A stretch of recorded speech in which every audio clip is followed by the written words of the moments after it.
Now, a lot of young players come up to me and they say, Brian, in dome ball, if the defensive team throws the ball out of bounds, as a base runner, how many bases do I get?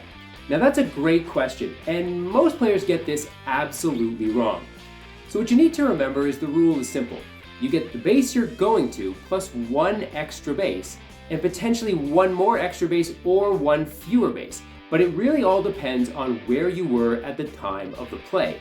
You have to be between the base you started from and the base you were going to. It doesn't matter where you are along the way. You could be halfway or 3/4 of the way or 14/17 of the way.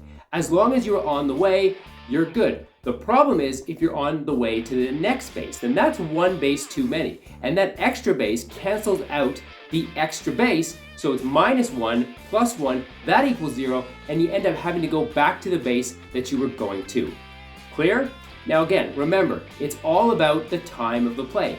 The time of the play is when the ball actually goes out of bounds, or at the umpire's discretion, it's when the ball was touched by the outfielder, or at the umpire's discretion, it's when the ball hit the bat, or sometimes the umpire can decide it's when the ball left the pitcher's hand, or maybe they might think it's at the time the ball was manufactured at the Rawlings plant.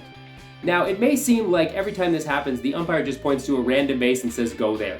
Now, I understand why you might think that, but remember, these guys are professionals. They know the rules even better than the people who made the rules. So when they point to a base, just go there. And that's the way Dustin Diamonds do dome ball.